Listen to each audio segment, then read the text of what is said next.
बिस्मिल्लाहिर्रहमानिर्रहीम। अस्सलाम वालेकुम guys and welcome to my Kamlesh kitchen. तो आज हम कमलेस किचन में बना रहे हैं बहुत ही ज़बरदस्त और मज़ेदार शाही फिरनी, जो बनाना बहुत ही आसान है और बहुत ही मज़ेदार बनती है। तो शाही फिरनी बनाने के लिए यहाँ पे मैंने दूध लिया है 3 लीटर और यहाँ पे मैंने लिए हैं चावल 1 कप मैंने चावल लिए हैं और इससे मैंने 1 घंटा पहले भिगो के रख दिया था।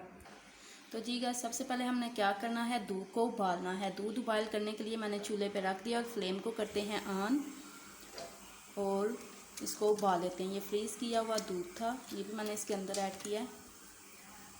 तो अब दूध को उबाल करते हैं। जब तक दूध को उबाल आता है इतनी देर में हम चावलों को ब्लेंड कर लेते हैं। ये देखिए, चावल को मैंने भिगो के रखा था 1 घंटा पहले। तो अब इसी पानी के अंदर ये मैंने 1 कप चावल थे और 1.5 कप जो है इसके अंदर मैंने पानी ऐड किया था।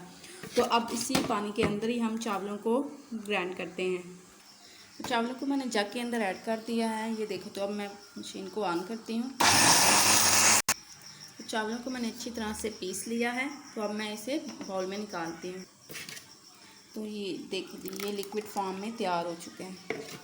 मैं आपको चम्मच के साथ दिखा दूँ तो ये देखिए, ये बिल्कुल मैंने लिक्विड फॉर्म में इसे तैयार कर लिया है। चावलों को अच्छी तरह से मैंने पीस लिया है। आप चाहें तो चावलों को मोटा मोटा भी रख सकते हैं, जिसे कहते हैं दादर। और ये देखें, दानेदार जो चावल होती है ना, आप उस तरह भी रख सकते हैं। आपको जैसे अच्छा लगे आप ऐसे ही बना लें। तो मैंने इसको बिल्कुल लिक्विड फॉर्म में बनाया। ये देखें, इसमें जो फिरनी का टेस्ट है ना, वो बहुत ही ज़बरदस्त बनता है और बहुत ही मज़े का बनता है। सो दूध को उबाल आ चुका है। तो ये देखें, ये मलाई भी ऊपर आ चुका है। ये इसको मैं साइड पे ऐसे करूँगी और इसके अंदर मैं आप ऐड कर रही हूँ सब्ज़ इलायची। 3 से 4 अदद सब्ज़ इलायची हैं, वो मैं ऐड करूँगी। और आप चाहें तो इसके अंदर इलायची पाउडर भी ऐड कर सकते हैं। और 1 से 2 बार इसको मैं अभी मज़ीद दिलवाऊँगी और मलाई को अंदर मिक्स कर देते हैं।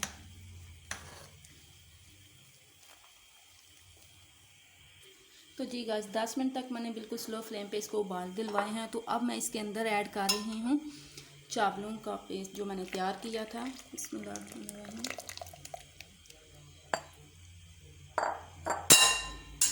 और अब हम इसे मिक्स करते हैं। अब बस इसे इसके अंदर चम्मच हम चलाते रहेंगे ताकि चावल जो है वो नीचे साथ ना लगे, बर्तन के साथ ना लगे। तो ये देखिएगा। तो अभी मैंने इसके अंदर चीनी ऐड नहीं की। चीनी इसके अंदर मैं बाद में ऐड करूँगी, जब ये थोड़ी सी गाढ़ी होगी फिर इसके अंदर मैं चीनी ऐड करूँगी। तो गाइस देखें, कितना माशाल्लाह से कितनी जल्दी गाढ़ी होनी शुरू हो चुकी है। तो ये देख लें, ये फिरनी बनाने का बहुत ही आसान तरीका और एक मज़े की बात ये है कि ये बहुत जल्दी बन जाती है। और इसके अंदर अब मैं ना चीनी ऐड करूँगी। चीनी को ऐड करते हैं। ये बड़े वाला चम्मच है, ये मैं तकरीबन 2 से 2.5 चम्मच इसके अंदर ऐड करूँगी। या आप अपने हिसाब के मुताबिक डालिएगा, जितना आप मीठा पसंद करती हैं ना, इतना मीठा आप डालिएगा। अच्छा, एक और चीज़ मैं आपको बता दूं कि ये बनाते वक्त जब हम इसके अंदर खोया भी ऐड होता है, तो कुछ लोग इसके अंदर खोया ऐड करती है और मैं इसके अंदर खोया ऐड नहीं कर रही, क्योंकि मैंने इसके अंदर चावलों का जो इस्तेमाल है वो मैंने कम किया है। अगर हम चावलों का इस्तेमाल कम करेंगे और दूध की मिकदार ज़्यादा रखेंगे तो ये ऑलरेडी खोए की ही शक्ल बनेगी, ये ज़्यादा इसके अंदर खोया ही बनेगा। तो इसलिए इसके अंदर खोया डालने की कोई ज़रूरत नहीं। आप चावलों का इस्तेमाल कम करें और दूध का इस्तेमाल ज़्यादा करें तो बहुत ज़्यादा और बहुत मज़ेदार ये बनेगी। तो इसी तरह अब मैं इसको अभी मज़ीद हिलाती रहूँगी ताकि ये अच्छी तरह से गाढ़ी हो जाए। सो व्यूअर्स देखें, फिरनी हमारी जो है तैयार हो चुकी है। तो माशाल्लाह से बहुत ही ज़बरदस्त बनी है। तो अब मैं एंड में इसके अंदर ऐड कर रही हूँ नारियल। ये देखिए, ये नारियल है क्रश किया हुआ, ये मैं इसके अंदर ऐड करूँगी। और इसके अंदर मैं बादाम का ऐड नहीं कर रही क्योंकि वो हम लोगों को पसंद नहीं है, बच्चे जो है वो खाते नहीं हैं, इसलिए मैं बादाम का इस्तेमाल नहीं कर रही। आप चाहें तो इसके